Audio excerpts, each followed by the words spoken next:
In that whole drive, Roger called every play. We didn't have time for Coach Landry to send in a play. Coach Landry had confidence that he coached us up to handle those kind of situations. And we had the captain, Roger Staubach, taking charge of that.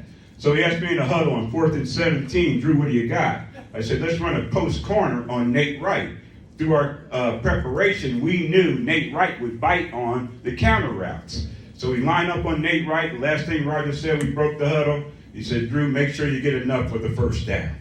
So I ran the post corner. Nate Wright was been on the post, broke it to the corner, caught the ball on the sideline, did that little toe dance I used to like to do. And got knocked out of bounds. And we hit that pass on 4th and 17 for 22 yards and a first down. Wow. Wow. So after I go 4th and 17, we get back to the huddle. Roger says, Drew, what do you got? I said, I got no breath, man. Just ran this play. You know, nowadays they come out the game, right? Drink Gatorade for 2 or 3 plays, the game's over.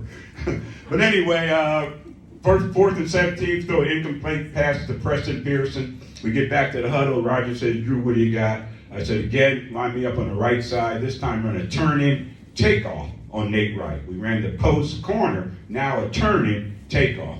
So I ran a turn-in takeoff. Nate Wright bit on the turn-in. We're coming down the field. Come here, my man.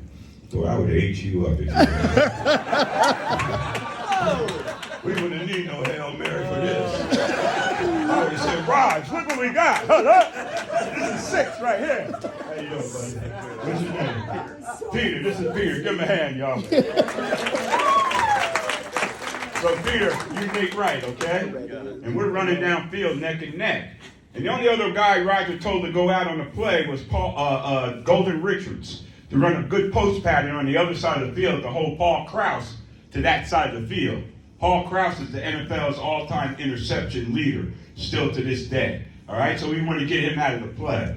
So he pumps Paul Krause to get Golden, pumps Golden to get Paul Krause. I'm running down the field. Roger brings the ball back, and I see that it's underthrown. And I use the swim move. We're taught as wide receivers, when you try to get inside position on the defensive back, you use your outside arm to get that inside position. If I use my inside arm, I turn into him. So I use my outside arm, and doing that, bam, there's contact. But let me tell you something. We're playing football, all right? This is not golf or tennis. You might feel a little contact. We got momentum going. You know, the emotions, playoffs, millions and millions watching on national TV.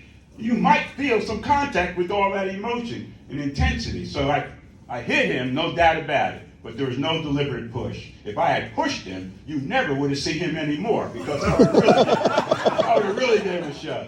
So when I brought it around, I hit him, he went down. And as I brought my hands around, the ball ended up hitting my hands.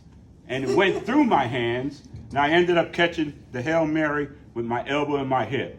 And because I'm the original 88 and don't drop nothing, that's how I had to catch the Hail Mary, all right? And then I did the moonwalk. Michael Jackson gets credit for that, but he got it from me. I did the moonwalk in 1975, right into the end zone, touchdown. So after the game, you know, I don't know if y'all remember, I had the biggest afro in NFL history. Yep. I know it might be hard to believe right now, right, buddy? Right, buddy? You know what I'm talking about? I had the biggest afro in NFL history. So after the game, I'm over by my locker picking my afro out, and I know there's no reporters over here. I done caught the game-winning touchdown. Then I look across the other side of the locker room. Oh, there's all the reporters talking to Roger Staubach. They asked Roger what happened on the play. Roger said, I threw the ball as far as I could. I closed my eyes and said a Hail Mary. Then, next day in the Dallas paper, Cowboys win by a Hail Mary. And bam, now we got it in every sports vernacular, every business vernacular, every personal life vernacular, charitable vernacular, religious vernacular, all kinds of vernaculars. Now we got the Hail Mary. And as I said, if they would have asked me, I would have said, I caught the ball and said, hallelujah, go Cowboys. And that's the story of the Hail Mary. You heard it first right here.